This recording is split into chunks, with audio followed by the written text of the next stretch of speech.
오늘은 요한계시록 9장을 살펴보도록 할 거고요. 요한계시록 9장은 11장 6절에서 13절의 내용을 살펴봅니다. 똑같이 이제 지난 시간 8강과 똑같이 증인의 삶에 대해서 말씀드릴 거고요.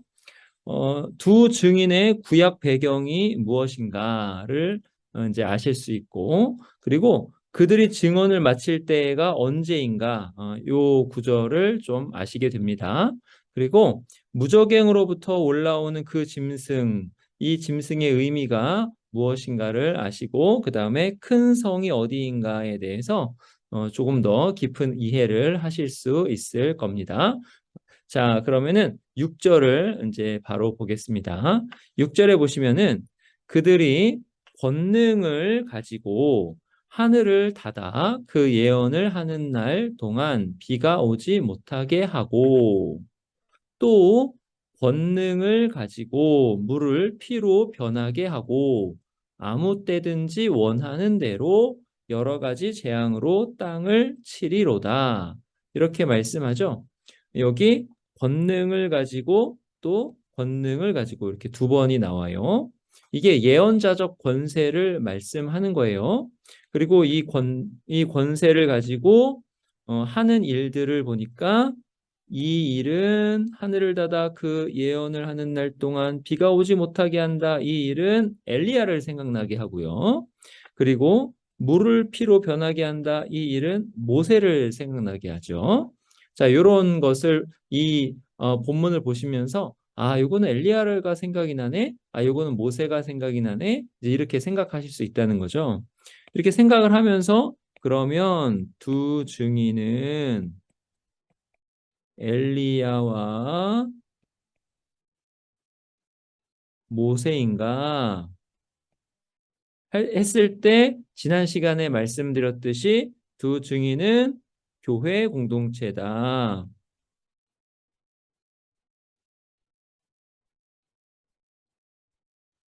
요것을 말씀드렸습니다. 이 교회 공동체인데, 교회 공동체가 수행하는 사역이 엘리야가 행한 사역, 그리고 모세가 행한 사역과 연결된다. 이런 뜻이죠. 이렇게 좀 정리하시고 이해하시면 되겠습니다. 앞에 권능이 두 번 나오죠. 권능이 두 번 나옵니다. 두 번 나오는데, 그 권능에 해당하는 단어가 이거예요. 엑수시안입니다. 엑수시안. 여기도 또 엑수시안 나오죠. 이거 가진다라는 뜻이에요. 그 권능을 가지고 누가요? 이들은 누구예요? 두 증인이죠. 이들이 그 권능을 가지고, 그 똑같이 또 그 권능을 가지고 이렇게 나옵니다. 그래서 첫 번째 권능을 가지고 어떻게 돼요? 권능을 가지고 하늘을 닫아 그 예언을 하는 날 동안 비가 오지 못하게 하죠. 그리고 두 번째 권능을 가지고는 물을 피로 변하게 합니다. 이렇게 보시면은 그 모든 증인들이 고난을 다 당해요. 우리가 이 땅에 살면서 예수 그리스도를 믿는다는 것이 어떻게 보면은 고난을 받는 일이다라는 뜻이에요. 모든 증인들 누구예요? 교회 공동체. 그리고 참 신자들은 고난을 당합니다. 근데 이렇게 고난을 당하기는 하지만 전부 다 박해로 죽는 것은 아니에요. 증인들은 박해를 당하는 동안에도 계속해가지고 증언하면서 영적으로는 심판을 수행하는 거예요. 심판이다라는 거예요. 자, 그럼 이게 뭐라는 거예요?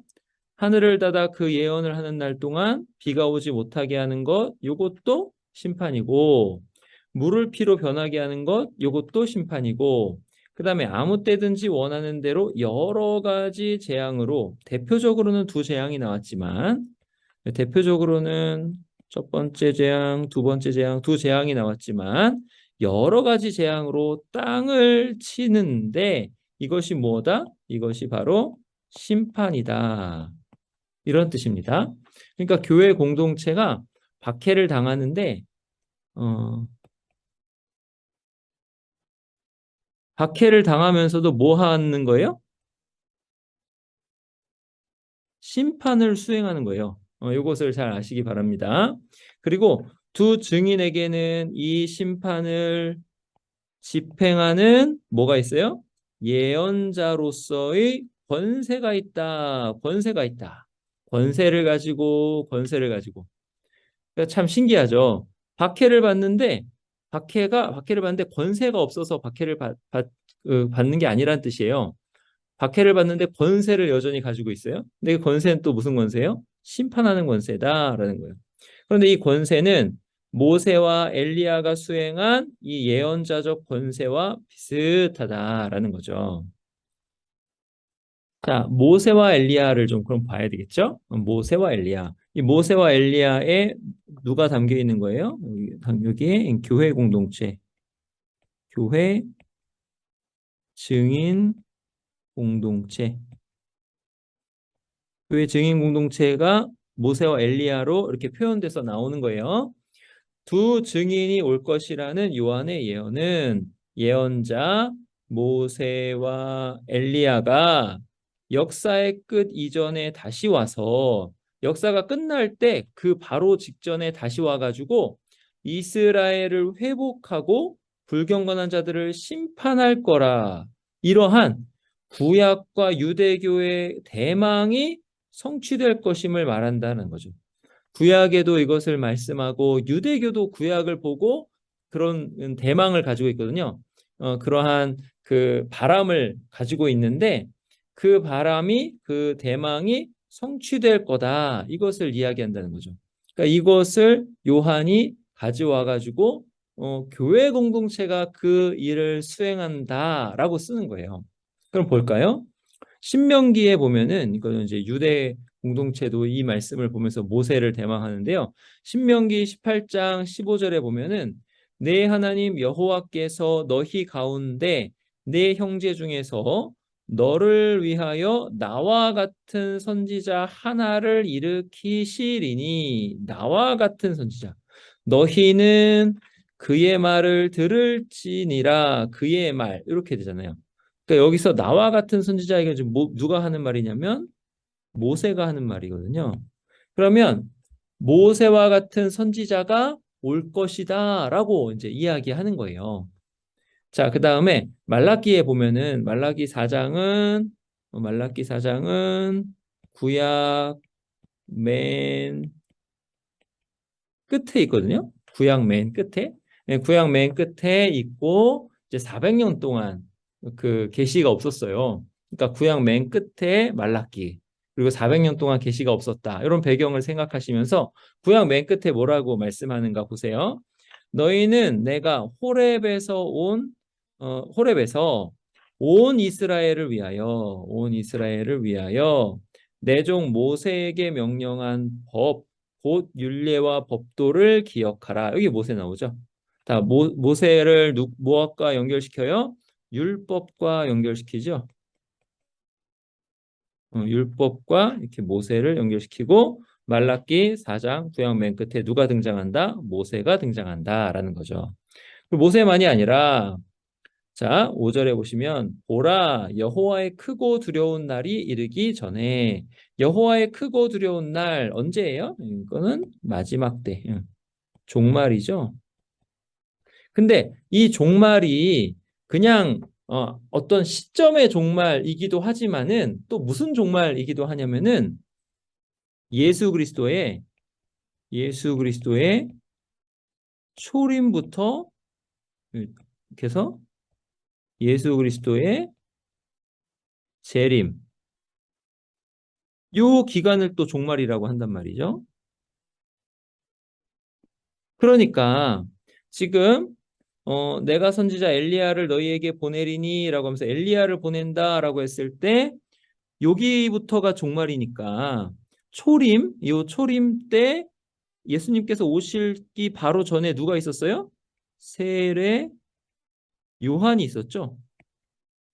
세례 요한이 엘리야의 심령으로 먼저 왔다라고 하는 거예요. 그러니까 이 종말은 여호와의 크고 두려운 날이 구약에 등장할 때는 종말인데 요때부터 종말이라는 거죠. 이렇게 쭉 펼쳐진 종말. 그리고 이것을 이제 세례 요한이 가져와 가지고 그러니까 사도 요한이 가져와서 이제 사도 요한이 가져와서 지금 어떻게 쓰고 있는 거냐면 요 종말을 예수 그리스도의 재림 재림으로 쓰고 있고 요 종말 전에 누가 있는 거예요, 지금? 여기 두 증인이 있는 거죠. 지금 이 소리예요. 두 증인. 그리고 이 두 증인은 누구다? 교회 공동체다. 이렇게 정리하시면서 보시면 됩니다. 그러니까 신명기에도 그렇고 말라기에도 그렇고 종말의 때에 모세와 엘리야가 온다라는 대망을 지금 사도 요한이 가지고 와서 두 증인을 지금 쓰고 있는데 그 두 증인의 사역을 보니 누가 생각난다? 앞에는 엘리야, 이제 뒤에는 모세. 모세와 엘리야가 생각난다. 이런 뜻입니다. 자, 그러면 보세요. 두 증인이 증언하는 이가 누구냐라는 거죠. 모세와 엘리야를 지금 저기 사도 요한이 생각나게 하는데 이 모세와 엘리야가 증언하는 이는 바로 누구냐 했을 때는 예수 그리스도이시다라는 거예요. 모세로 대표되는 율법과 그 다음에 엘리야로 대표되는 예언들은 누구를 가르치냐? 궁극적으로 예수 그리스도를 가리킨다라는 거예요. 예수 그리스도를 증언한다 이것입니다. 자, 마가복음 9장 4절부터 7절. 요게 이제 안 바뀌어졌네요. 마가복음 9장 4절부터 7절은 뭐냐면요. 변화산에서 이제 나오는 건데 제가 읽어 드릴게요. 여기 보시면은 요거는 좀 잘못됐어요. 여기 이제 잘못 들어간 것 같고. 자, 마가복음 9장 4절부터 7절에 변화산에서 이에 엘리야가 모세와 함께 그들에게 나타나 예수와 더불어 말하거늘. 자, 변화산에서 누가 나타났어요? 엘리야와 모세가 나타났어요. 예수님과 더불어 말했어요. 그 다음에 7절에 마침 구름이 와서 구름이 나오죠. 또 구름. 나중에 두 증인이 구름을 타고 올라가요.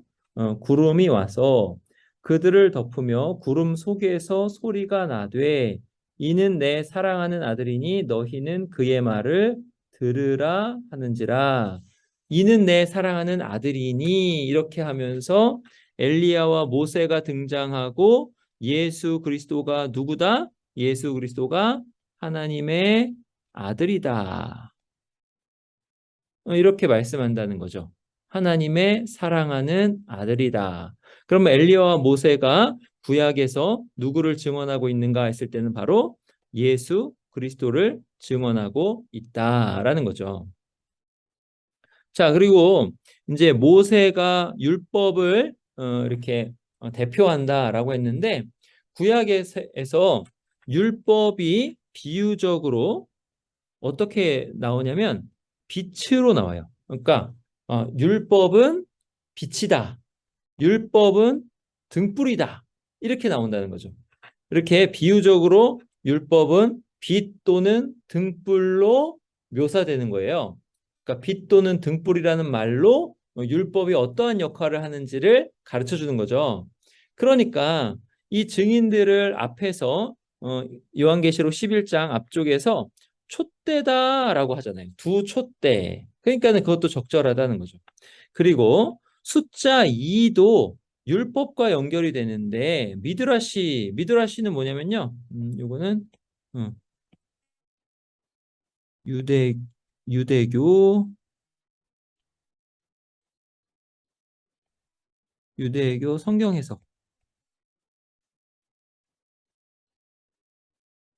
해석이라고 생각하시면 돼요. 유대교 성경 해석. 그러니까 미드라시는 신명기 10장 1절에 율법의 두 돌판이 나오잖아요. 근데 이거를 두 증인과 연결시킨다라는 거죠.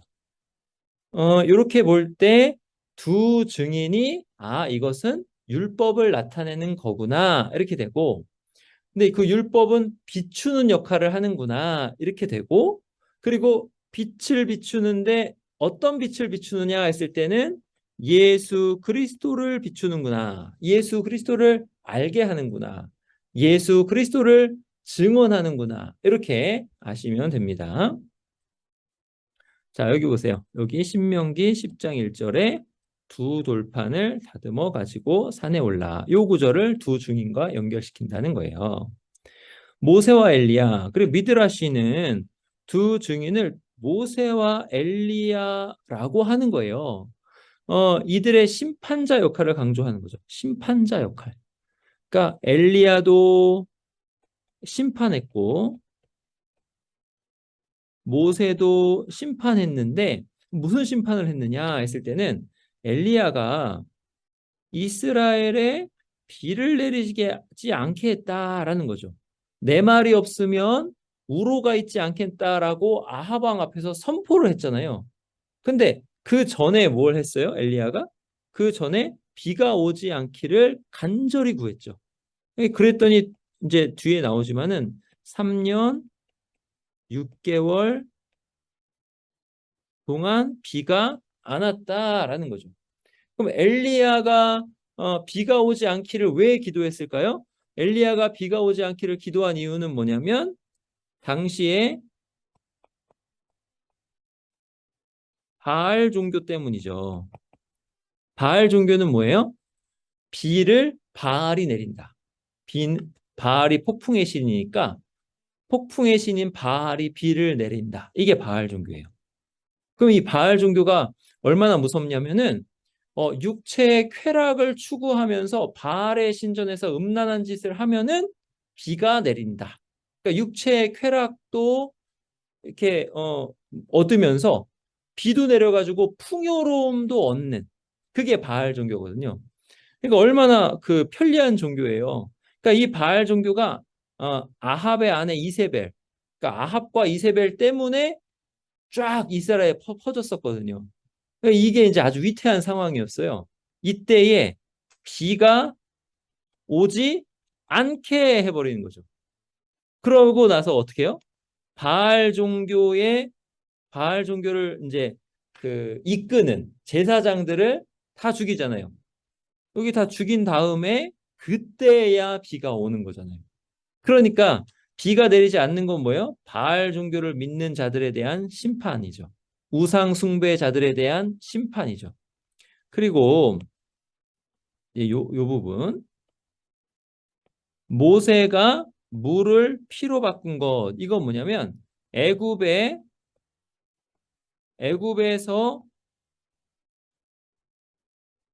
풍요를 담보하는 게 뭐냐면 그 풍요를 담보하는 게 뭐냐면 나일강이에요. 나일강이 애굽에는 신 같은 거예요. 애굽 왕의 가장 큰 직임 중에 하나는 뭐냐면 나일강이 제때제때 잘 범람하게 하도록 막 그 우상에게 제사를 지내는, 그게 바로 이제 애굽 왕의 아주 큰 직임 중에 하나예요. 그래가지고 이 풍요롭지 못하고 막 가뭄이 계속되잖아요. 그러면 애굽 왕의 그 왕위가 굉장히 위태해지는 거예요. 근데 하여튼 이 나일강은 뭐랑 연결돼요? 풍요랑 연결되고 애굽에게 풍요를 주는 신이란 말이죠. 근데 이 나일강이 피가 됐어요. 그러니까 이 우상에 대해서 심판을 가하신 거죠. 우상 숭배에 대한 심판인 거예요. 그러니까 교회가 교회가 증언하는 일이 무엇이냐 했을 때는 교회의 증언은 우상 숭배자들에 대한 심판을 포함하는 증언이다라는 거죠. 이걸 좀 아셔야 돼요. 자, 이 두 사람은 하나님의 백성을 박해하고 하나님께 불순종하고 우상을 섬긴 왕들을 심판했습니다. 자, 요거 박해는 제가 잠깐 설명을 안 드렸는데, 박해는 여러분 이세벨이 얼마나 박해했어요. 그죠? 이세벨의 박해. 그 다음에 애구방 바로의 박해. 그러니까 이 모세와 엘리야의 상황은 박해의 상황이라고요. 그러니까 하나님 백성을 박해하고 하나님께 불순종하고 우상을 섬긴 왕들을 심판했다라는 거죠. 그리고 이들이 내린 재앙은 회개를 이끌어내기 위한 것이 아니었다라는 거죠. 마음이 강팍하고 고집센 왕들에게 심판을 내리는 것이었어요. 그러니까 이들이 재앙을 내려서 왕들이 회개하지 않죠. 이렇게 볼 때는 요 두 증인, 요 두 증인, 요 두 증인 맥락이 어떤 맥락이랑 맞닿아요? 나팔 재앙이랑 맞닿죠. 자, 나팔 재앙 계속 살펴봤듯이 나팔 재앙은 애국, 출애굽과 연결이 되고 그리고 또 뭐랑 연결됐어요? 심판이랑 연결됐잖아요. 계속 요게 계속 나오는 거예요. 그러니까 성경의 주제가 계속 이렇게 이어지는구나 이렇게 보시면 돼요. 자, 계시록 11장 6절도 이와 같죠. 두 증인으로 비유되는 교회라는 예언자적 공동체는 적대적인 우상 숭배자들과 교회를 박해하는 자들에게 고통을 가하는 거죠. 그러니까 어, 교회가 있으면은 불편해요. 왜 불편해요? 마음대로 우상 숭배식으로 놀 수 없기 때문에 그래요. 교회가 있으면. 그러니까 교회가 어디든지 이렇게 쫙 깔려 있어서 거기에서 교회가 예수 그리스도를 증언하잖아요. 그러면 세상은 굉장히 불편해요. 고통스럽단 말이죠. 어. 왜냐하면 교회의 존재 자체가 그들에게는 뭔가 심판으로 느껴지는 거예요. 심판으로. 음. 하여튼 그렇습니다. 자, 그 다음에 그 뒤에 아무 때든지 원하는 대로 여러 가지 재앙으로 땅을 치리로다 이렇게 말씀하죠. 그러니까 요 구절은 사무엘상 4장 8절에서 가져왔는데 여기 보시면은 법궤를 보면서 우리에게 화로다. 블레셋 사람들 말이에요. 누가 우리를 이 능한 신들의 손에서 건지리오. 그들은 여기는 뭐 다신교니까는 이제 신들이라고 하는 거예요. 그들은 광야에서 여러 가지 재앙으로 애굽인들을 친 신들이니라. 여러 가지 재앙으로 땅을 치리로다. 여러 가지 재앙으로 애굽인들을 쳤다라는 것을 요 사무엘상이 생각나도록 이렇게 가져온 거죠. 그러면 이걸 가져오면서 지금 어떤 메시지를 전하는 거예요?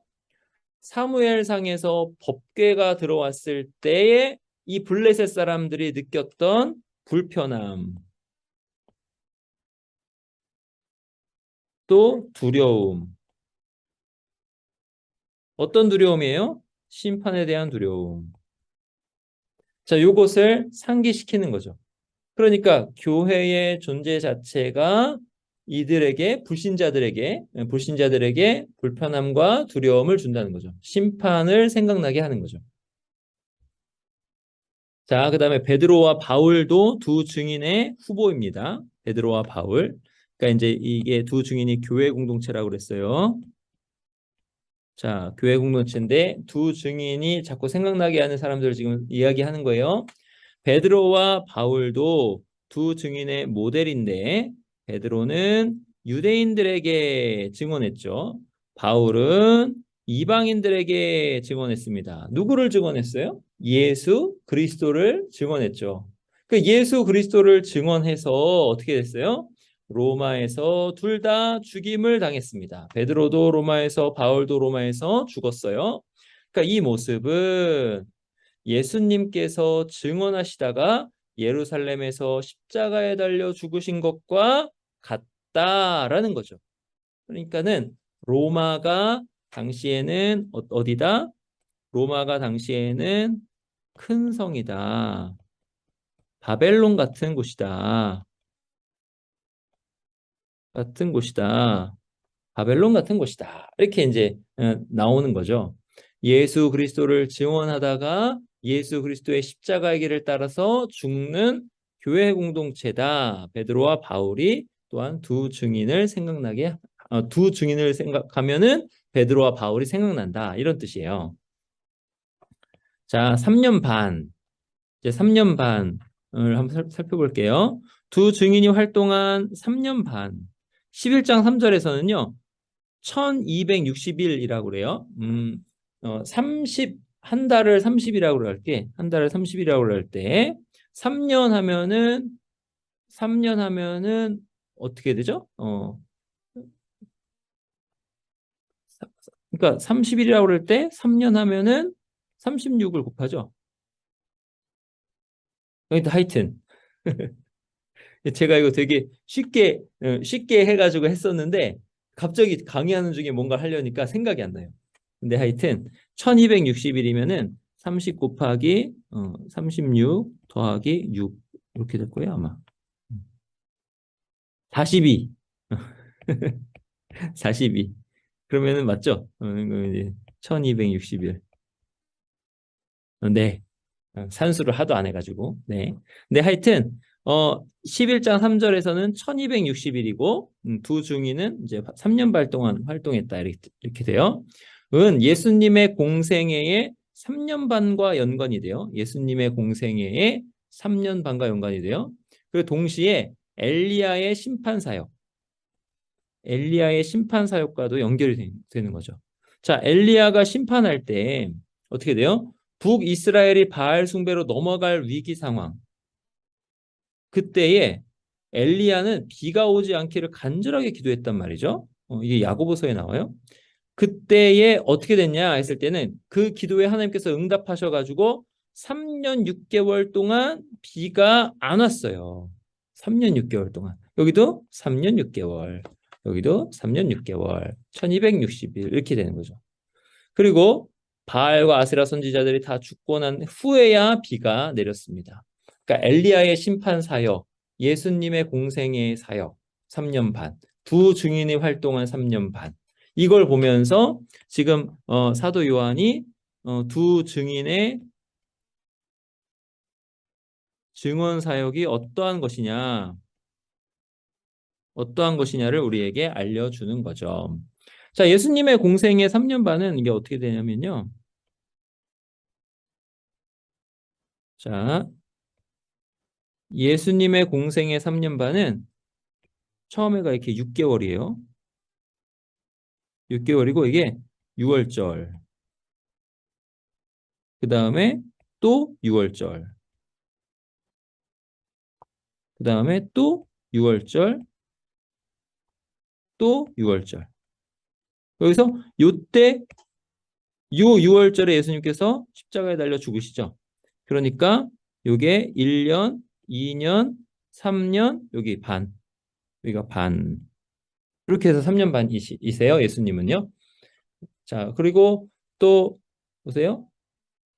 한때, 여기 한때, 그 다음에 두 때, 그 다음에 반때, 이렇게. 한때, 두 때, 반때도 여기 요 안에 다 이렇게 있죠. 그러니까 이런 것들도 한번 잘 보시면은 성경에 굉장히 재미있습니다. 3년 반이 어떤 의미냐라는 거죠. 자, 그리고 이 6절의 재앙은요, 비유적으로 해석된다. 이것을 좀 잘 아셔야 돼요. 엘리야가 기도하자 하늘에서 불이 내려왔고요. 엘리야가 기도하니까 그 송아지 그렇게 그 버려놓은 송아지 위에 불이 내려와가지고 그 옆에다 이렇게 도랑을 해놓고 물을 채운 그 물까지 다 없애버렸거든요. 그러니까 다 살랐어요, 불이. 그래서 송아지도 사르고 그 물도 싹 삼켰거든요, 불이. 그 불이 하늘에서 내려왔단 말이죠. 그래서 우상 숭배자들은 백성들이 그것을 보면서 여호와 하나님께서 참신임을 알고 450명, 400명에서 850명의 그 우상 숭배자들을 죽였단 말이죠. 근데 이런 류의 사역이 우리의 사역이냐 했을 때는 우리는 이런 류의 사역이 아니라는 거죠. 우리는 고난받는 복음의 종들이다라는 거예요. 그러니까 우리가 지금 우리를 박해한다고 그래가지고 하늘에서 불이 막 내려와가지고 우리를 박해하는 사람들을 죽이는 그런 사역이 아니라는 거예요. 누가복음 9장에 보시면은 예수님께서 예루살렘을 향하여 가시기 때문에 그들이 받아들이지 아니하는지라. 그들은 사마리아인들이에요.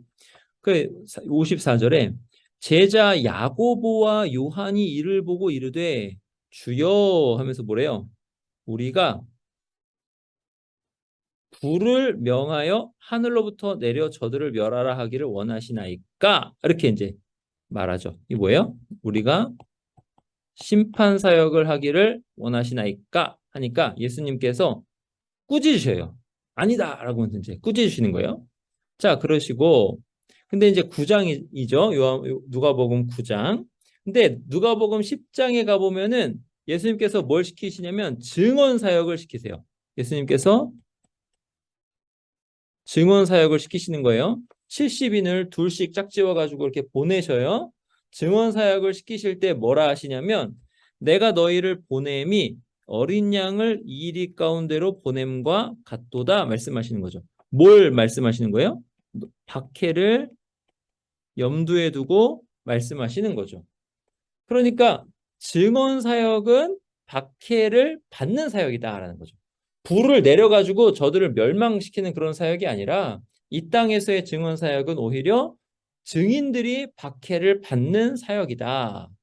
그런데 그것뿐만이 아니라 박해를 받지만은 증언을 했잖아요. 근데 증언을 받아들이지 않는 자들에게 심판이 임한다는 거예요. 심판 때에 이렇게 해서 심판이 임한다. 두로와 시돈이 너희보다 너희는 하나님의 보내신 예수 그리스도 그리고 예수님 보내신 증인들 그들의 증언을 받지 않는 도시들 증언을 받지 않는 사람들이 뭘 받는 거예요? 심판을 받는다. 그러니까 오히려 심판을 당하는 자들이 증인들을 박해하는데 증인들의 증언이 나가고 그들이 심판을 당하는 거예요. 이렇게 되는 거예요. 자, 그러니까 우리의 사역은 불을 내리는 사역이 이제 구약에 어떻게 좀 이렇게 뭐라 그럴까 나와 있는데 명백하게 나와 있는데 그것은 우리에게는 영적으로 해석되어 가지고 심판으로 나온다라는 거죠. 이걸 이제 아셔야 돼요. 자, 누가복음 맥락은 뭐냐 했을 때는 불로서 심판하는 엘리야의 사역을 언급하고 나서 이제 엘리야의 사역이에요. 이걸 이제 요한이 앞에서 누가 그랬죠? 야고보와 요한이 불을 내릴까요? 이렇게 얘기했잖아요. 그러니까 이걸 언급한 다음에 제자도의 어려움을 묘사한다라는 거죠. 여기 나오죠. 어린 양을 이리 가운데로 보내는 것과 같다. 박해를 당할 거다라는 거죠. 그런 다음에 뭐래요? 심판이 나오는 거죠. 심판이 나온다. 그러니까 이것이 우리의 증언 사역이라는 거예요. 근데 이 증언 사역으로 심판이냐 복이냐가 갈리는 거예요. 교회가 증언을 하잖아요. 그러면 교회는 박해를 받거나 환영을 받아요. 이 증언을 받아들이면 환영을 할 것이고 이 증언을 받아들이지 않으면 박해를 할 거예요. 교회의 증언은 믿음으로 반응하는 사람들에게는 복을 줍니다. 그러니까 환영하는 사람들에게는 복을 줄 거예요. 반면에 믿지 않고 박해를 가하는 자들에게는 심판을 가져다 줍니다. 그리고 이 심판은 어떻게 나오는 거냐? 이 심판은 원수를 갚아달라고 기도하는 응답으로 나오는 거예요. 박해를 증인들이 당했어요. 증인들이 박해를 당하고 그 억울함을 하나님께 토로하여 하나님 우리의 피를 갚아주옵소서 하니까 심판이 임한다라는 거예요. 이거예요. 그러니까 우리가 예수 그리스도를 증언할 때 세상이 얼마나 불편하겠어요. 그죠? 자, 기도 응답은 증언의 정당성을 부여합니다. 심판이 시작되면서 성도들이 위로를 받아요. 왜 위로를 받아요? 이 땅에 살면서 조롱을 많이 당하잖아요. 무슨 조롱을 당하냐면 예수님을 전했는데 예수님을 전하는 것으로 막 우리가 잘 되고 부유해지고 창대하게 되고 막 그러면 좋겠는데 예수님을 전하는 것 때문에 오히려 박해를 받고 더 힘들어지니까 그 삶이 쟤네들은 하나님이 버리신 삶이야. 이렇게 이제 조롱한단 말이죠. 하나님이 그들을 위하시면 인생이 잘 돼야지 이렇게 조롱을 받는단 말이에요. 그런데 그것이 어, 그 삶이 틀리지 않았다라는 거죠. 그렇게 증언을 하면서 어려워지는 그 삶이 틀린 삶이 아니다. 그걸 언제 알 수 있어요? 기도가 응답받을 때 알 수 있죠. 교회가 증언한 일이 옳은 일이었다. 이것이 그 정당성이 드러나는 거죠. 정당성이 드러나는 거예요. 교회의 증언은 참된 것이었고 교회가 증언하는 일을 한 것은 옳은 일이었다라는 거죠. 이거예요. 박해를 받고 막 죽고 그러는데도 그 일이 옳은 일이었다. 이게 드러나는 거예요. 언제? 심판이 시작될 때. 자, 이제 7절을 볼게요. 7절. 그들이 그 증언을 마칠 때에 무적행으로부터 올라오는 짐승이 그들과 더불어 전쟁을 일으켜 그들을 이기고 그들을 죽일 터인즉. 자, 그들이 두 증인이에요. 그러니까 교회 공동체예요. 그 증언을 마칠 때에 그럼 이거 한번 생각해 보세요. 교회는 예수 그리스도 증언하기를 언제 마쳐요? 마치는 날이 있나요? 역사가 계속 되는 한 교회는 뭘 하는 거예요? 예수 그리스도를 증언하는 거죠. 이거는 마치지 않아요? 그러면 증언을 마쳤다라는 말은 무슨 뜻이에요? 역사가 마쳤다라는 뜻이죠. 역사의 끝이 도래했다라는 뜻이에요. 자, 역사의 끝에라는 뜻이에요.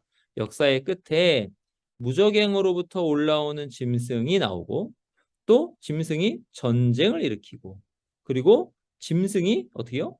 증인들을 이기고 증인들을 죽인다. 교회를 이기고 교회를 죽인다. 이렇게 나오는 거예요. 이 박해 상황. 그리고 지금 사도 요한이 그 요한계시록을 쓸 때의 로마로부터의 박해 상황을 생각하시면 이런 것들이 조금 이렇게 눈에 들어오실 거예요. 자, 죽일 터인즉 이렇게 나옵니다. 그럼 요 말이 무슨 뜻인가 하나하나 살펴볼게요. 그들이 증언을 마칠 때에 이 말은 13절까지의 내용이 이제 그 역사의 끝에 일어난 일임을 알려준다는 거죠. 역사의 끝에. 지금 7절이잖아요. 그러면 마실 때니까 여기 요 부분 무적행으로부터 여기부터 몇 절까지? 13절까지. 요 내용이 역사의 끝날에 있을 내용이구나. 이렇게 이제 알려준다는 거죠. 그 증언을 마칠 때에 그들이 그 증언을 마칠 때 이 말이 자, 교회는 세상 앞에서 그리스도를 증언한 역할을 완수한 거예요. 그래서 수가 찬 거예요. 완수한 거예요. 그런데 교회는 어때요? 패배한 것처럼 보입니다. 이 일은 그리스도의 재림과 모든 성도가 최종적으로 신원받기 전에 일어나는 일이에요. 뭐가요? 여기서부터 13절까지의 일이 최종적으로 신원받기 전에 일어나는 일이다. 이 소리예요. 자, 그들이 증언을 마칠 때에 이제 그들이 증언을 마칠 때 어떻게 돼요? 죽임 당하잖아요. 11장 7절에. 근데 요게 6장에도 나오는데 6장 9절 11절에 그들이 가진 증거로 말미암아 여기도 증언을 해요. 죽임을 당한 이렇게 되죠. 죽임을 당하여 그 수가 차기까지. 그러니까 지금 증언과 죽임 당함이 같이 나오는 거예요. 증언과 죽임 당함이. 자, 증언하는 일은 죽임 당하는 일로 이어집니다. 증인의 역할은 구속사에서 정해진 때가 있는데 그때에 맞춰요. 우리 증인의 역할이. 그러니까 우리의 증언은 증언하는 일은 끝이 있어요. 예, 이것을 이제 잘 아셔야 돼요. 우리가 증언하는 일은 끝이 있어요. 그러니까 이 끝날 때까지 어떻게 해야 돼요? 이 끝날 때까지 우리가 증언을 얼마나 열심히 해야 될까요? 그러니까 끝이 있는 일이에요. 그러니까 이 증언은 끝이 있는 일이에요. 그러니까 열심히 또 증언해야 돼요. 근데 뭘 증언해야 되냐면 나의 의를 증언하는 게 아니라 예수 그리스도를 증언해야 돼요. 하여튼 우리의 증언하는 일에는 끝이 있어요. 근데 그 끝에는 뭐가 있어요? 그 끝에는 죽임당함이 있어요. 패배한 것처럼 보인단 말이죠. 왜요? 죽임을 당하기 때문에. 그런데 이 죽임당함은 우리의 패배냐? 했을 때는 아니다라는 거예요. 세상의 패배다. 세상의 최종적 패배다. 이거예요. 우리를 죽인 것 때문에 저들이 그 죄로 인해서 또 심판을 받으니까 우리의 죽음은 우리의 승리고 우리의 죽음은 저들의 패배인 거예요. 이 소리입니다. 자, 다니엘서 7장의 내용을 사도 요한이 가져온 건데 무저갱에서 올라온 짐승이 이렇게 되는데 이 짐승은 그 맥락상 7장 3절의 맥락상 넷째 짐승이에요. 넷째 짐승. 이거 계속 말씀드렸어요. 첫째, 둘째, 셋째는 어떤 나라인지 나오는데 넷째 나라는 어떤 나라인지 안 나온다 그랬어요. 이 넷째 나라는 역사 가운데서 교회를 박해하는 모든 세력, 교회를 박해하는 모든 세력을 뜻한다. 이게 넷째 짐승이에요. 그러니까 그때 당시에 넷째 짐승은 뭐예요? 로마였다라는 거죠. 그리고 지금 역사가 이어지면서 계속 넷째 짐승의 박해를 교회가 당하는 거예요. 자, 그러면 성도들과 더불어 싸워 그들에게 이겼다.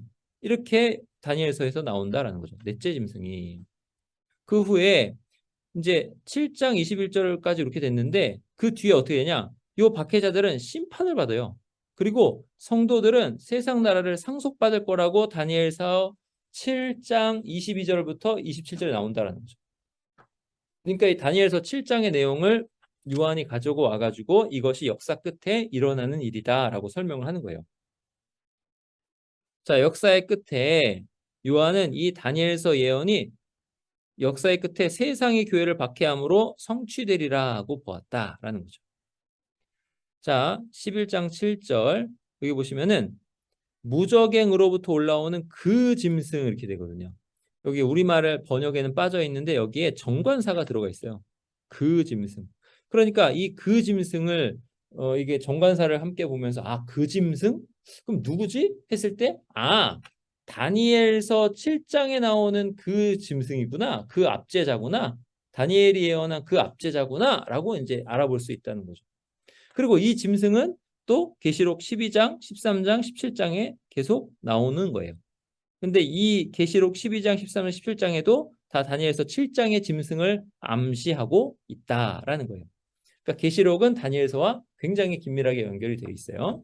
그리고 두 증인이 성도들인 게 뭐냐면은 짐승이 그들과 더불어 전쟁을 일으켜 그들을 이기고 이렇게 되잖아요. 이 그들이 두 증인이잖아요. 근데 13장 7절에는 뭐냐면 여기도 짐승이 나오는데 그 짐승이 권세를 받아 성도들과 싸워 이기게 되고 해서 그러면은 짐승과 싸우는 대상이 여기서는 두 증인이고 여기도 짐승인데 여기서는 성도들이란 말이죠. 그러면 이 말은 뭐예요? 두 증인이 곧 누구다? 성도들이다 라는 뜻이에요.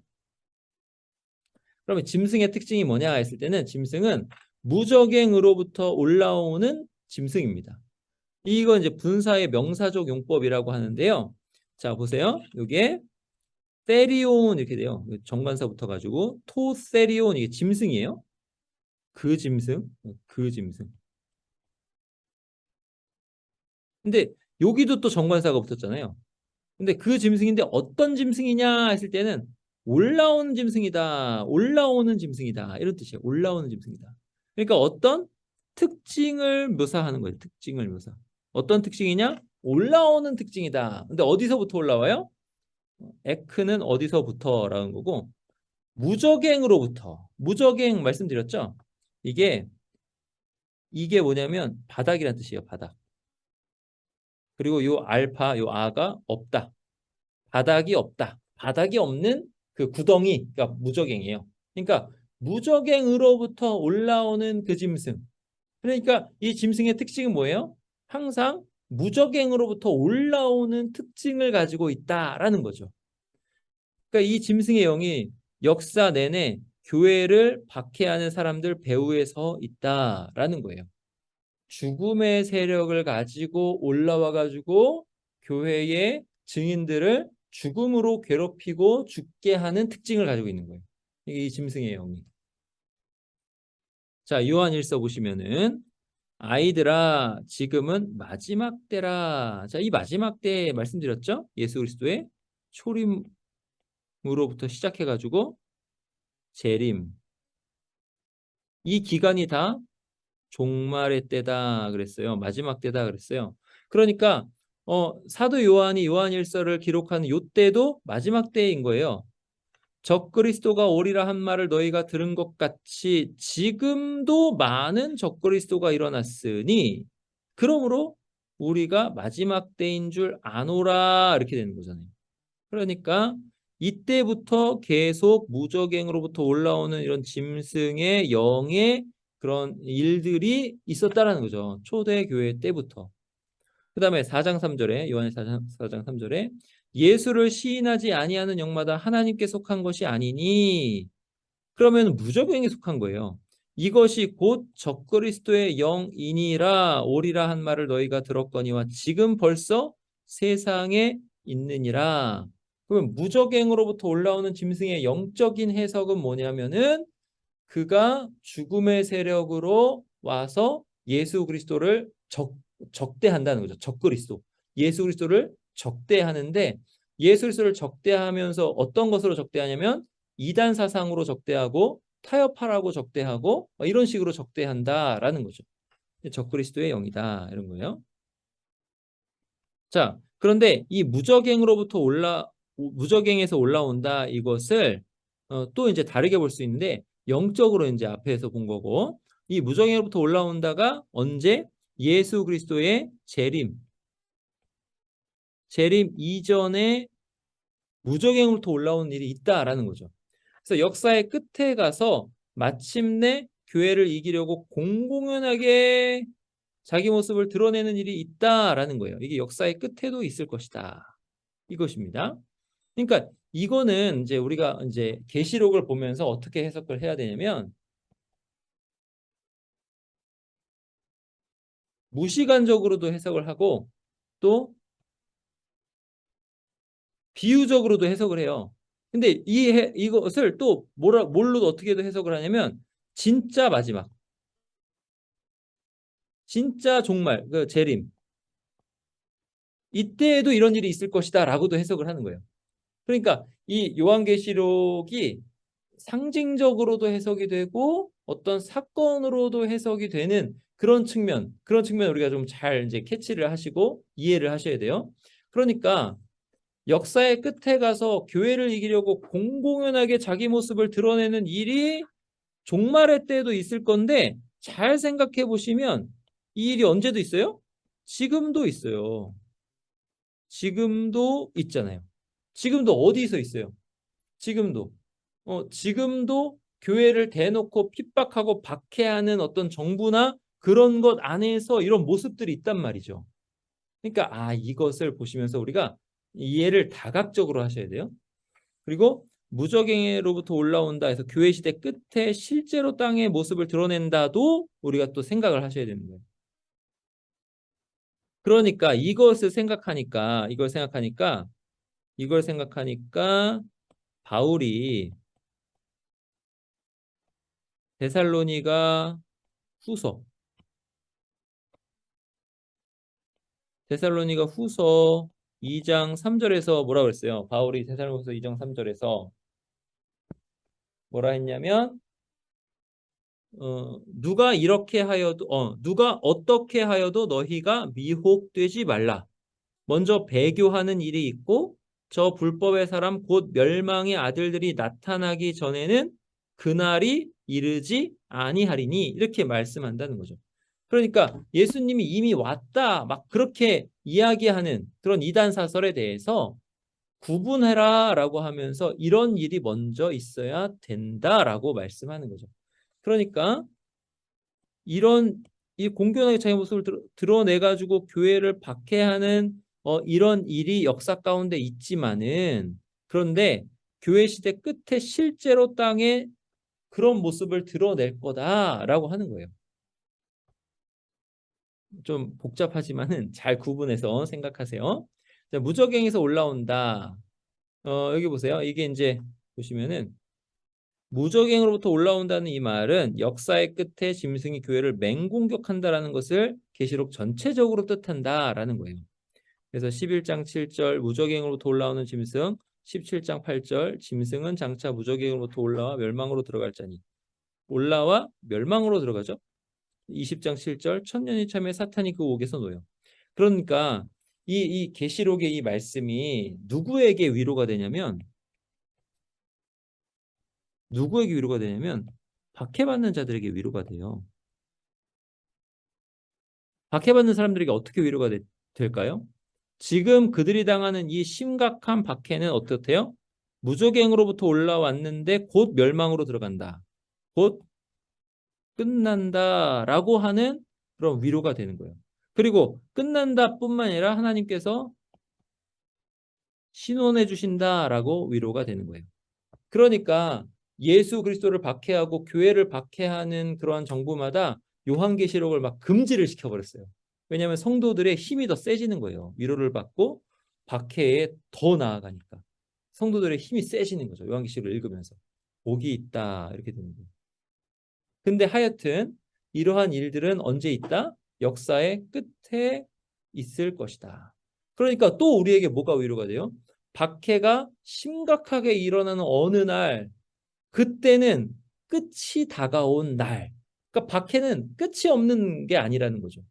여러분, 지옥 고통은 끝이 없어요.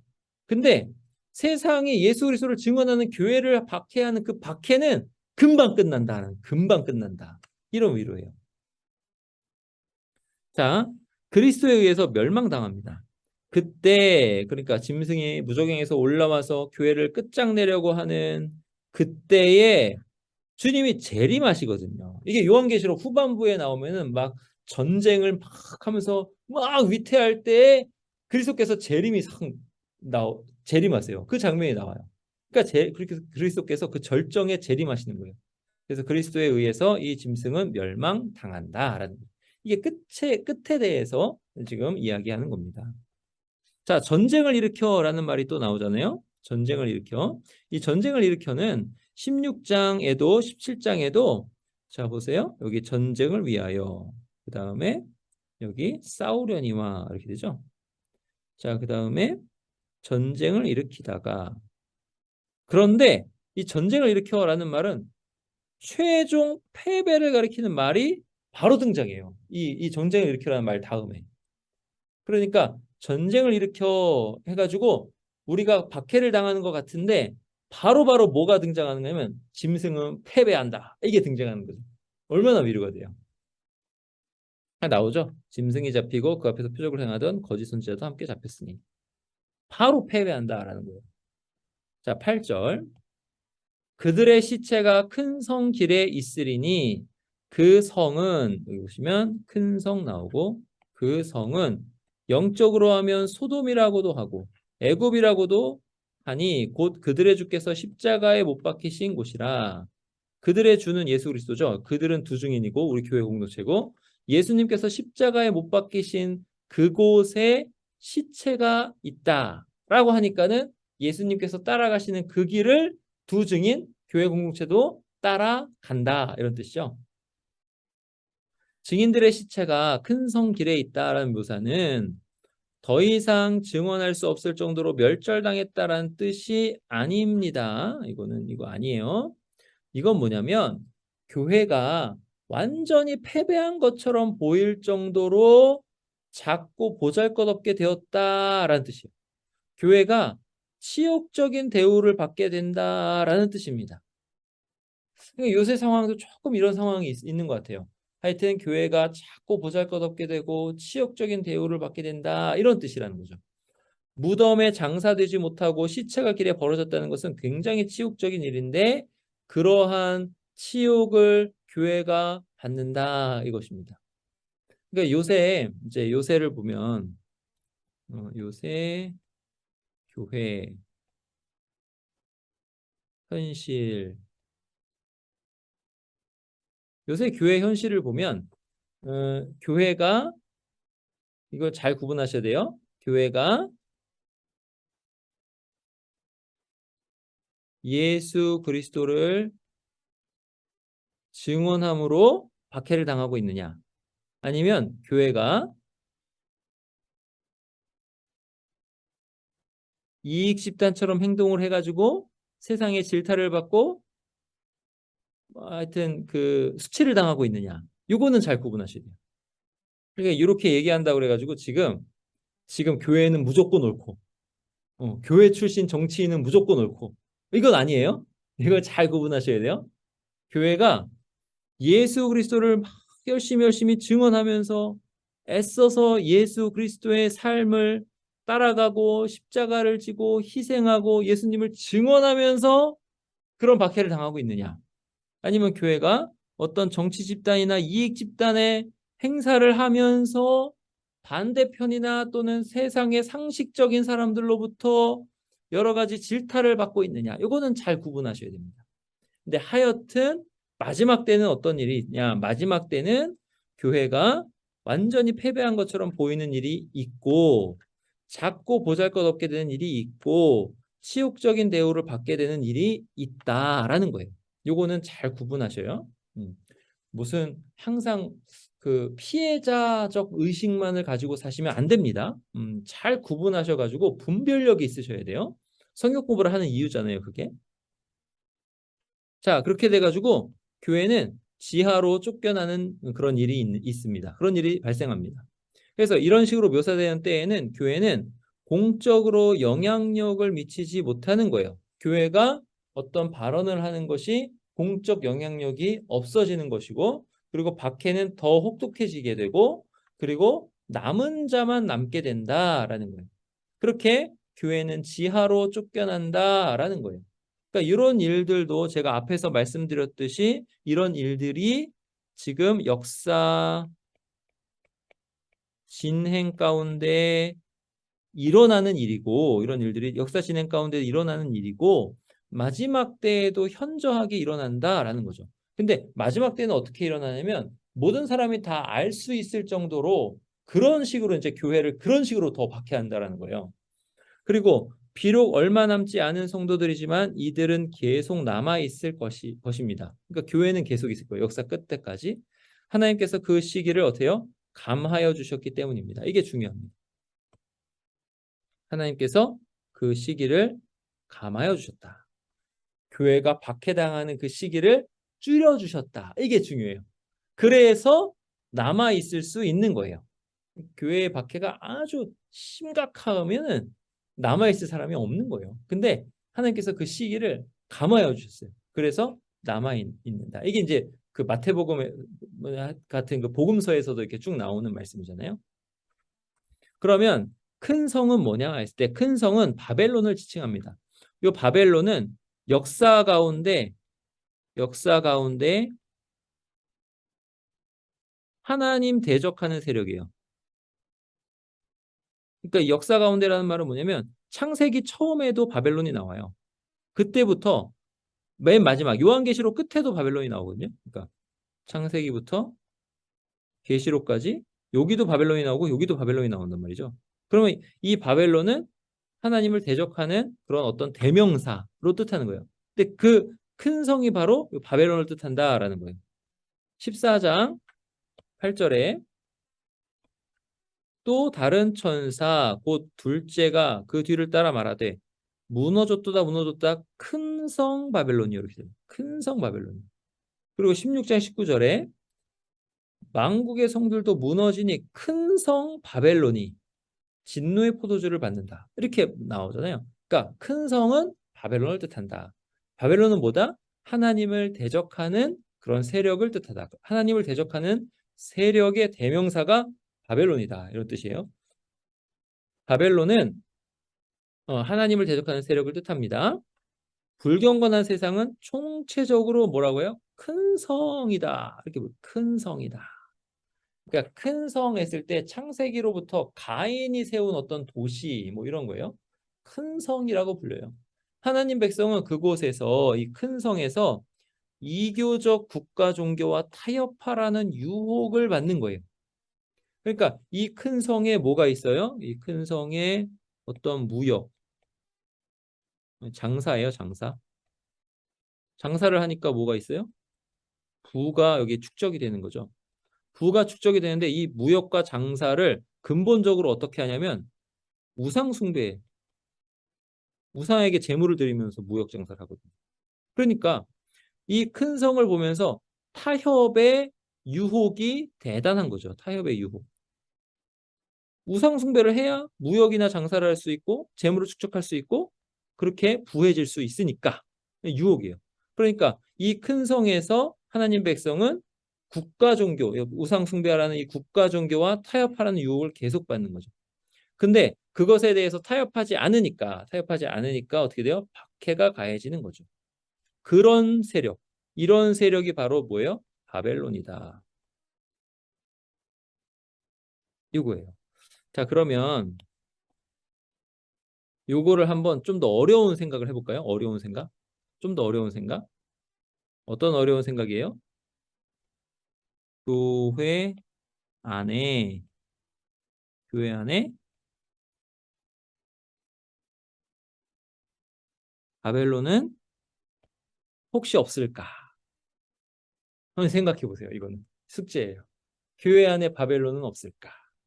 교회 안에 하나님을 대적하는 세력, 예수 그리스도를 증언하는 자들을 박해하는데 교회 안에서 박해하는 세력은 없을까? 힌트.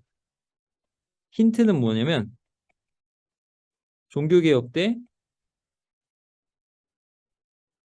종교개혁 때 그때의 교회, 그러니까 종교개혁 이전에 이전이라고 할게요.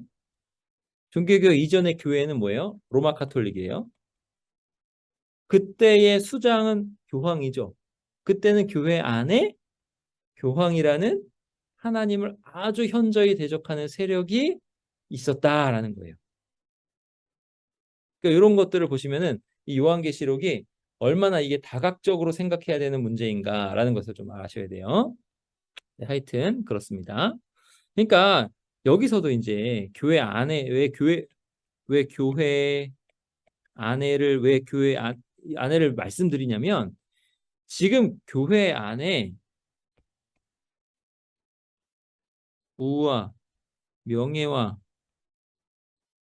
권력과 이런 것들이 이렇게 차고 넘치면서 뭔가 그런 것들이 보인단 말이죠. 네, 하여튼 생각해 보세요. 자, 그리고 소돔과 애굽 보세요. 큰 성은 영적으로 하면 소돔이라고도 하고 애굽이라고도 해요. 자, 소돔 하나님을 심각하게 대적했어요. 애굽 대적해서 하나님 백성을 박해했어요.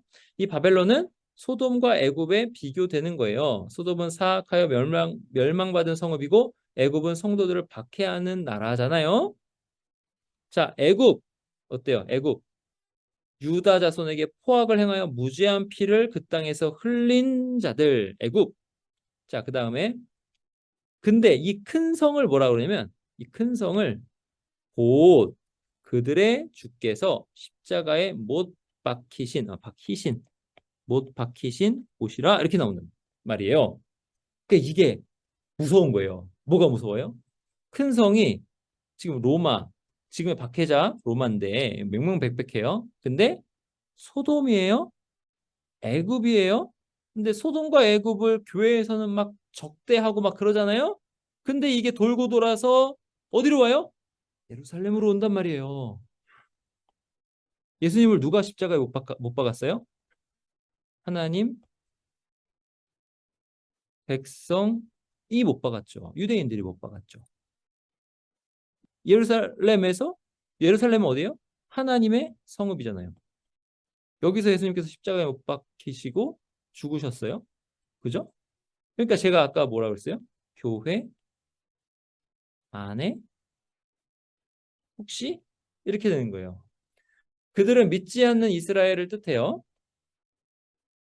이스라엘은 메시아이신 예수 그리스도의 백성이에요. 그럼 조금 더 확장하면은 세상 모든 사람들은 온 세상의 주님이신 예수 그리스도의 백성이에요. 근데 이 안에 예수 그리스도를 죽이는 일이 일어났다라는 거예요. 예수 그리스도를 죽이는 일이 예루살렘에서라는 거예요. 그러니까 내가 하나님을 위하고 예수 그리스도를 증언하면서 있느냐, 아니면 내가 예수 그리스도를 죽이는 일을 하고 있느냐라는 것을 항상 돌아보셔야 돼요. 내가 살고 나의 의가 살면은 예수 그리스도는 죽는 것이고, 내가 죽고 자기 의가 죽으면은 예수 그리스도는 사시는 거예요. 복음이 살면은 예수 그리스도가 사시는 거고, 율법 종교가 살면은 예수 그리스도는 죽으시는 거예요. 이런 것들을 한번 잘 생각해 보세요. 구원의 길을 예수 그리스도 아닌 곳으로 자꾸 돌아가게 하는 여러 가지 교회 안에 있는 것들, 설교나 가르침이나 이런 것들도 한번 생각해 보세요. 자, 온 세상의 주, 또 충성된 증인으로 죽은 자들 가운데서 먼저 나시고 땅의 임금들의 머리가 되신 예수 그리스도로 말미암아 땅의 임금들의 머리가 되셨다. 예수님. 근데 누가 죽였어요? 땅의 사람들이 죽였다라는 거죠. 자기들의 주를 죽였다라는 거예요. 그들이 어린 양과 더불어 싸우려니와 어린 양은 만주의 주시오 만왕의 왕이시다. 그들을 죽였다.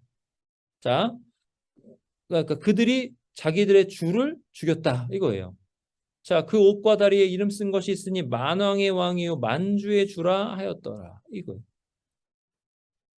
자, 그러니까 이것을 잘 생각해 보시면서 큰 성 할 때마다 이 큰 성이 바벨론이고 나쁜 사람들이고 박해자들이고 너네는 나쁘고 우리는 옳다 이게 아니라, 지금 나는 교회 안에 있는데 또 우리 교회가 또 어떤 교회 안에서 중요한 역할을 감당하고 있는데, 이 교회가 예수 그리스도를 증언하고 있느냐가 중요하다는 거죠.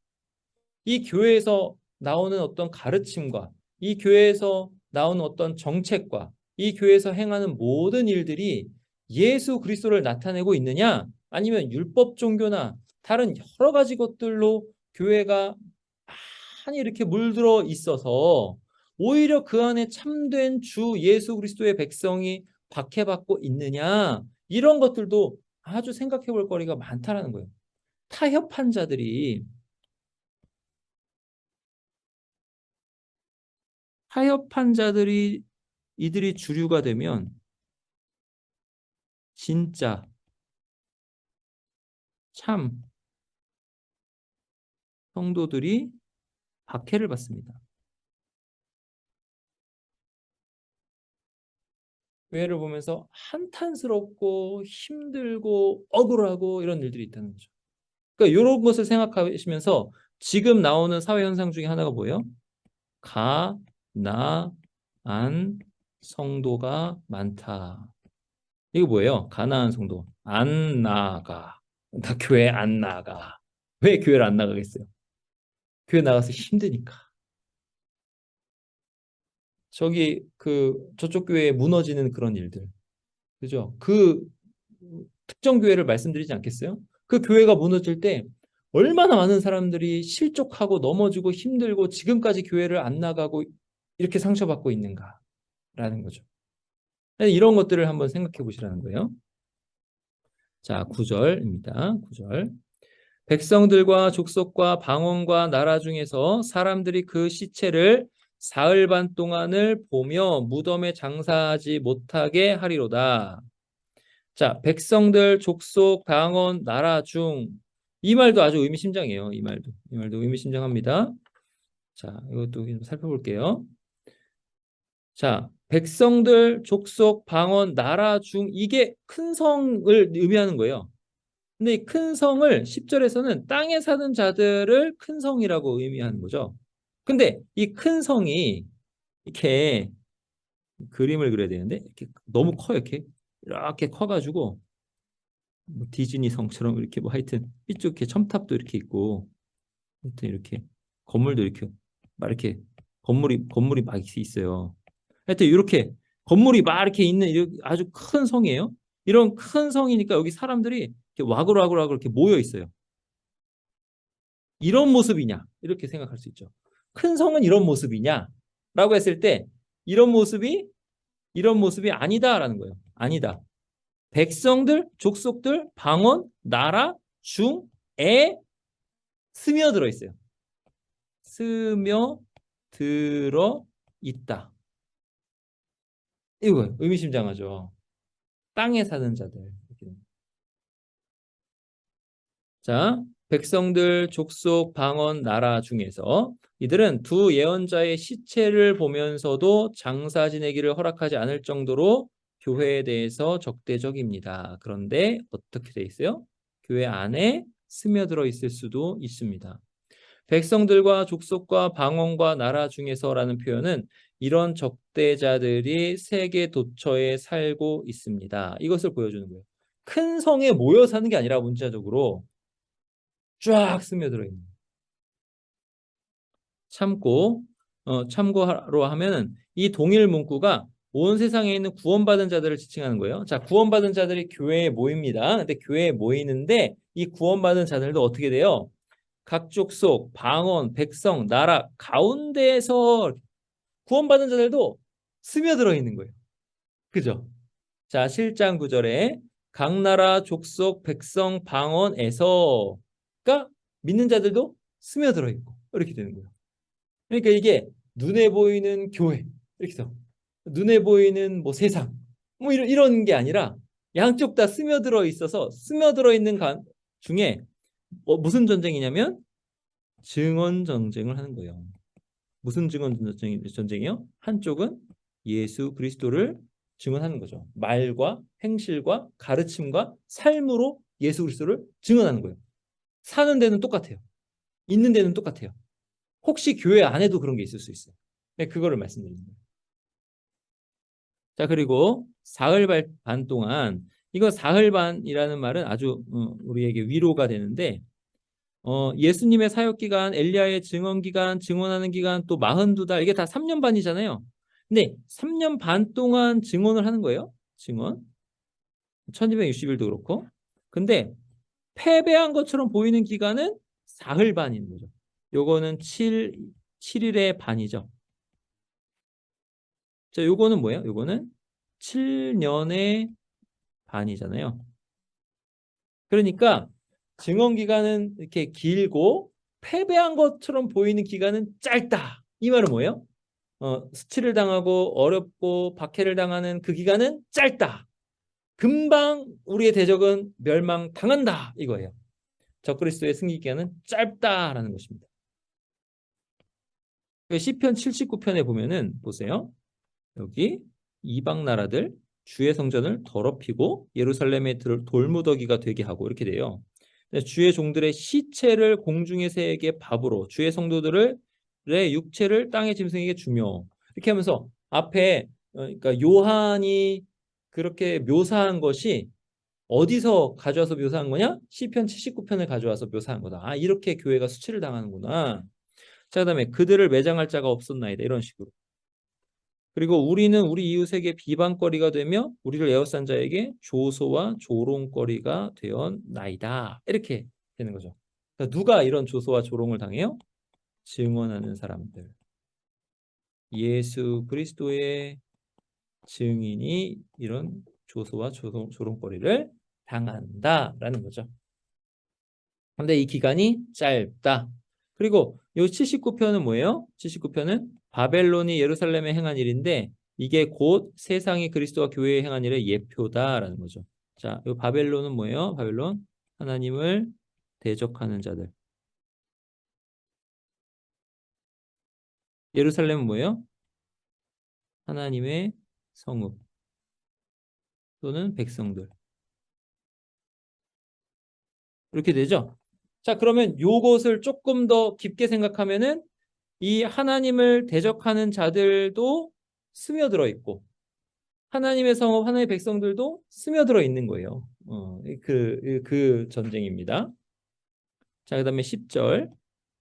이 두 선지자가 땅에 사는 자들을 괴롭게 한 거로, 자, 앞에서 괴롭게 한다 말씀드렸어요. 괴롭게 한다.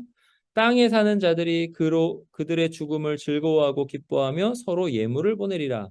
땅에 사는 자들 나오죠. 땅에 사는 자들. 시선이 땅에 꽂혀 있는 자들이에요. 그들의 의뢰하는 안전처가 땅에 꽂혀 있는 자들이에요. 땅에 사는 자들은 요한계시록 전체에서 하나님의 백성을 박해하는 불신자들 가리킵니다.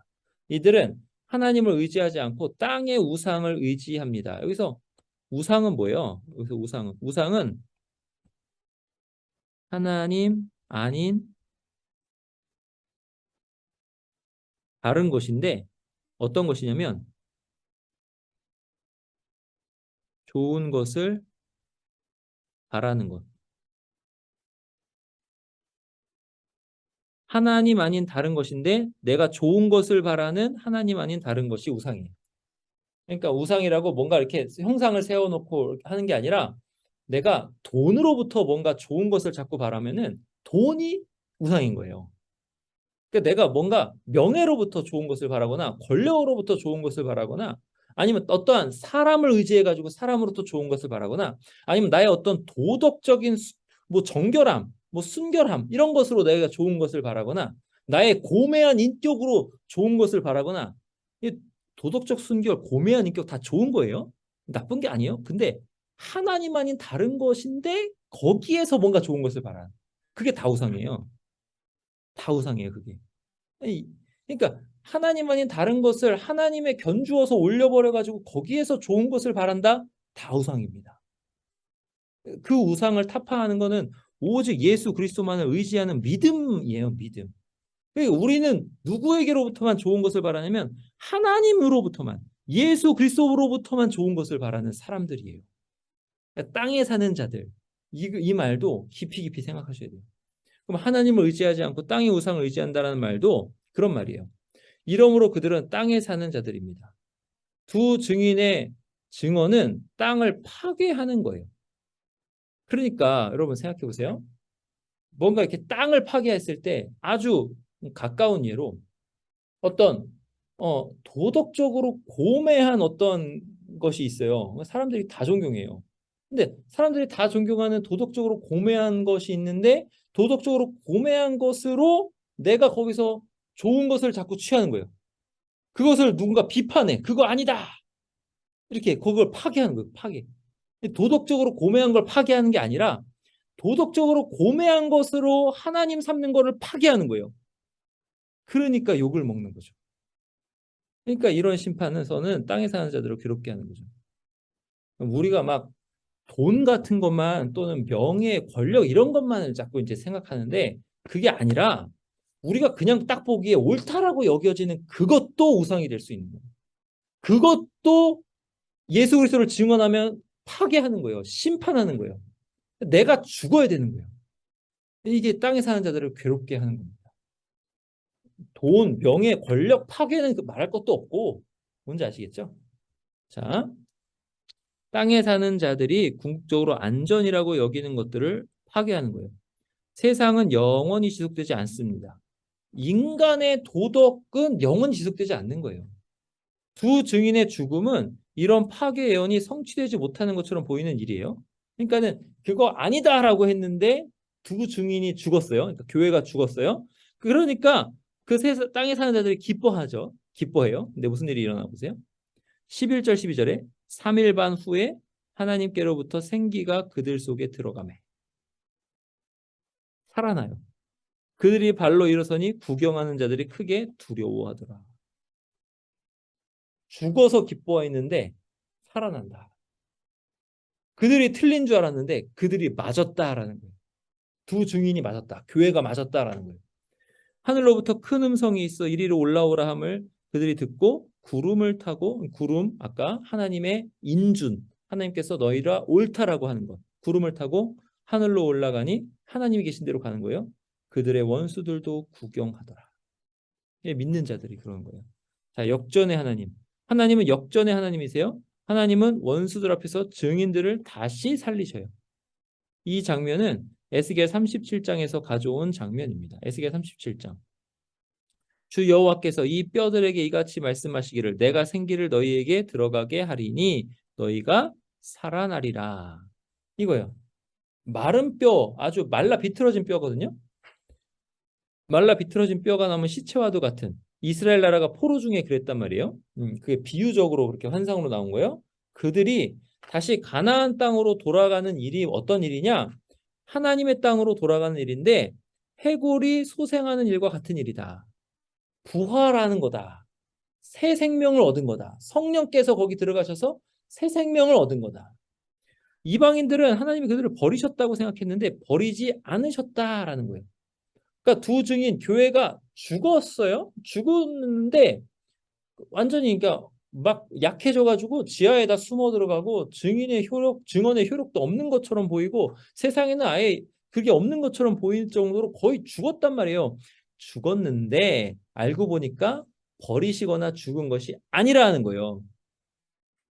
절대 하나님의 백성을 하나님께서는 버리시지 않으십니다.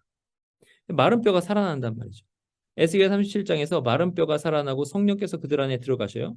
그 후에 설명하기를 그들이 무덤에서 나와서, 무덤은 하나님에게서 유배된 땅이 무덤이에요. 하나님에게서 떨어진 땅이 무덤이에요. 그 무덤에서 나와서 하나님 땅으로 들어갈 것이다 라고 하는 거죠. 그럼 이게 뭐예요?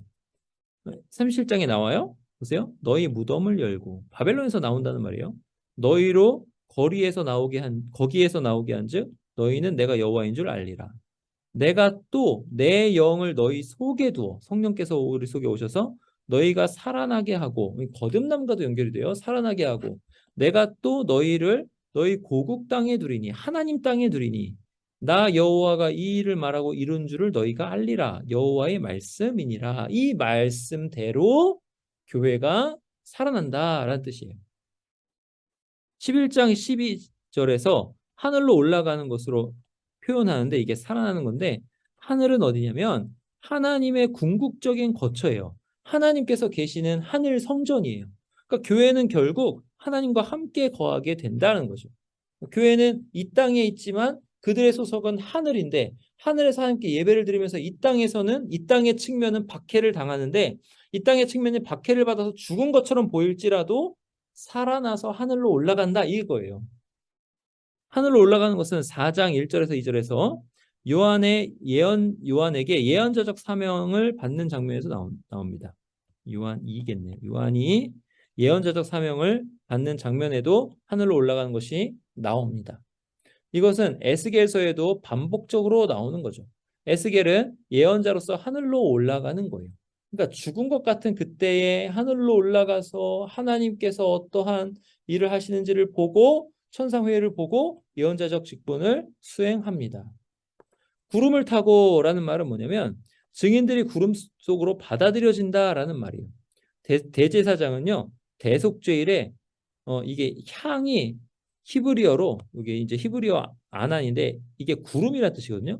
구름 속으로 들어가요. 그러니까 이게 그 지성소에 들어갈 때 향을 좌욱하게 피워서 마치 구름이 있듯이 그렇게 피워서 그 구름 안으로 들어간다 이렇게 나오거든요. 그 뭐예요? 하나님의 임재 안으로 들어간다 이렇게 돼요. 보세요. 향연이 구름이라는 뜻이에요. 아난이에요. 향연으로 증거의 속죄를 가르게 할지니 그리하면 그가 죽지 아니할 것이며, 이렇게 해서 구름 속으로 들어간다. 하나님의 임재로 들어간다 이거예요. 하나님은 구름 속에서 예수님께 말씀하셨죠. 구름 속에서 소리가 나서 이르되, 구름 속에서 너희가 맞다라고 하시는 거죠. 너희가 맞다.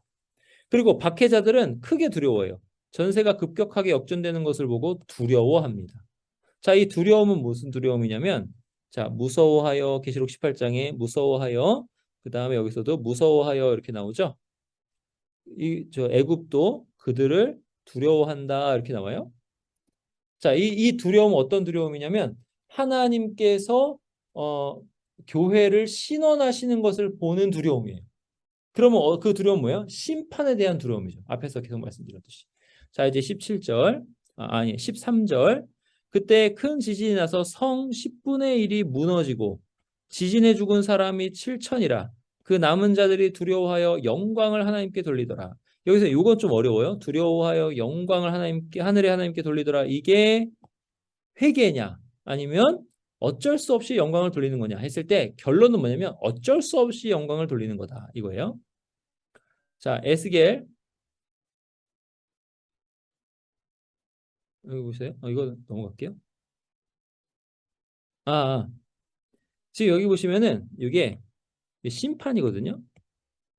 근데 어떤 심판이냐면 지진 심판이에요. 큰 지진 심판. 그럼 요게 심판이 나오고, 자, 앞에서 에스겔 37장에서 뭐가 나왔어요? 다시 살아남, 부활. 부활이 나왔잖아요. 부활 또는 이건 이제 거듭남이라고도 할 수 있어요.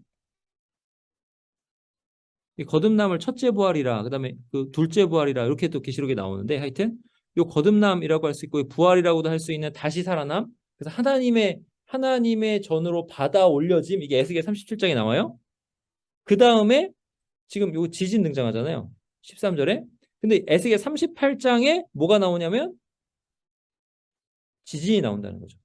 그러니까 지금 이 요한이 에스겔 37장과 38장의 이미지를 가져와 가지고 지금 교회가 당하는 이 박해와 교회가 하나님께로 올라가는 것과 이 그 다음에 있을 그 심판이 어떠한 일인지를 우리에게 알게 하는 거죠. 그 일은 마치 에스겔 37장과 38장에 있는 일과도 같다라는 거죠. 우리 교회는 하나님께로 받아들여지고 그 다음에는 심판이 있다라는 거죠. 근데 심판은 어떤 심판이에요? 이 심판은 뭐냐면 여기 보세요. 곡 나오죠. 곡. 그러니까 요한계시록에서도 곡이 나올 겁니다. 근데 이 곡이 이스라엘 땅을 치러 올 때 하나님께서 큰 지진으로 이스라엘 땅에 일어나 가지고 곡을 심판하시는 거죠. 곡을 지진으로 심판하시는 거예요. 하나님께서는 회복된 이스라엘을 치러 오던 곡을 지진으로 심판하십니다. 요한은 11장 계시록 11장에서 에스겔 37장 38장을 사용해서 우리에게 깊은 진리를 전하고 있는 거예요. 자, 성 10분의 1이 무너지고 지진에 죽은 사람이 7천이라 이렇게 되는데 이 지진은 부분적으로 효과를 발휘합니다. 죽임당한 7천 명은 누구냐 했을 때는 또 엘리야가 생각나는데 엘리야 편에 있었던 끝까지 타협하지 않았던 7천 명이에요. 바알 숭배에 타협하지 않았던 7천 명을 생각나게 하는 거죠. 그러니까 그 7천 명이 고난을 받았기 때문에 그 7천 명이 죽는 거예요. 7천 명이 고난 받았으니까 7천 명이 죽는다. 이걸 뭐라 그래요? 동해 오복법. 인데 이게 이제 율법에 나오는 거고 이걸 뭐라고요? 하나님의 공의라고 하는 거죠. 그 공의롭게 하나님께서 심판하신다. 7천 명이 박해받았기에 7천 명이 죽는다라는 거죠. 바알 숭배에 타협하지 않았다라는 건 뭐냐면 당시 로마에서 어떤 무역 조합에 들어가지 않아서 타협하지 않았으므로 박해를 받았다는 것도 생각나게 하는 말씀입니다. 자, 그다음에 예루살렘 인구를 약 7만 명으로 추정하기도 하는데 거기에 10분의 1은 7천 명인 거죠. 그러니까 이 7천 명과 10분의 1은 비유적으로 역사의 마지막에 심판받을 불신자의 총수를 나타냅니다. 그러니까 계시록 6장 12에서 17절에 땅에 거하는 자들이 어떻게 등장하냐 했을 때는 7개의 사회 집단 어떤 부류로 분류되었잖아요. 여기서도 7 나오는 거죠. 7천. 그러니까 이것은 그들에 대한 심판이 정확하게 이루어질 것이다 라는 어떤 비유적인 말씀입니다. 자, 그 다음에 마지막으로 영광을 하나님께 돌리더라. 이게 긍정적인가라는 말은 뭐냐면 이것이 참 회개인가 했을 때 이 말은 어디서 오냐면 다니엘서에서 왔어요. 그러면 느부갓네살이 참 회개를 했는가 헷갈리거든요. 보세요. 내가 지극히 높으신 이에게 감사하며 영생하시는 이를 찬양하고 경배하였나니 그 권세는 영원한 권세요 그 나라는 대대에 이르리로다. 다니엘서 4장에 그가 낮아진 다음에 그의 왕위가 복권되거든요. 복위 되거든요. 그때 하나님께 영광 돌리고 막 그런 장면이에요. 여기 보세요. 하늘의 왕을 찬양하며 찬송하며 경배하노니 칭송하며 저기 하늘의 왕, 하늘의 하나님. 그러니까 이게 느부갓네살이 진짜 회개했느냐? 바벨론 왕은 하나님의 심판을 경험한 후에 7대의 심판을 7년 동안 하나님께 영광을 돌리죠. 그리고 요한계시록에 하나님께 영광을 돌린다는 것은 하나님의 백성들에게만 나와요.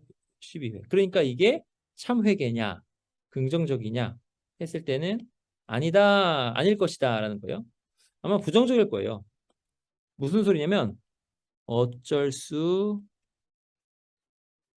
없이 인정하는 거예요. 내가 졌다. 이렇게 어쩔 수 없이 인정하는 거죠.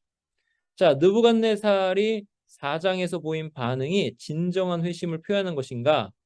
불신자들도 하나님의 주권을 인정할 수밖에 없는 현상을 마주할 때 하나님께 영광을 돌렸다. 아, 진짜 하나님이시다라고 하는 거죠. 근데 참된 회개는 없는 거예요. 느부갓네살은 다니엘 2장에서 금신상 꿈을 푸는 다니엘에게 하나님을 인정했는데 곧바로 금신상 만들었어요. 곧바로 우상숭배했어요. 우상숭배. 그는 여호와 하나님을 다른 신 안에 추가시켰을 뿐이에요. 많은 신들이 있는데 여호와 하나님이 셋이구나. 아, 추가 이렇게 된 거예요. 다니엘상 5장에서 그의 아들 벨사살을 보면 알 수 있어요. 벨사살이 우상숭배자라. 만약에 느부갓네살 왕이 진짜 회심했으면 벨사살이 그렇게 끔찍하게 우상숭배했겠느냐라는 거죠. 느부갓네살의 하나님께 영광 돌리는 그 인정은 어쩔 수 없이 그렇게 한 것이다. 사무엘상 6장 5절. 여기도 보세요. 이스라엘 신에게 영광을 돌리라 라고 하는데 이들이 진짜 하나님께 영광을 돌리는 거냐라고 했을 때 아니거든요. 아니거든요. 자기들의 신을 섬기면서도 이스라엘 신을 경외하는 모양새를 갖추는 거예요. 참된 회개가 아닌 거죠. 그리고 계시록 11장과 미가서 7장을 잘 보면은 비슷한 거예요. 원수는 이스라엘 이기고 기뻐한다. 이게 비슷하게 나오고 이스라엘이 포로에서 구원을 받고 회복되는 것은 다시 살아나는 것으로 묘사돼요. 미가서에도. 애굽에서 나오는 것과 같고요. 그리고 원수들은 그 구원을 보면 손으로 입을 막아요. 이런 장면이 있어요. 미가서에. 그리고 그들은 그것으로 인해서 부끄러움을 당해요. 심판으로 원수의 성읍은 평평해지고 나뉠 거예요. 그러니까 심판을 당한 거예요. 심판을 당한 거예요. 그 다음에 원수들의 마지막 반응은 놀라는 거예요. 그리고 하나님을 두려워하는 거예요. 이렇게 미가서에 나오는데 미가서에 나오는 회개가 참된 회개가 아니에요.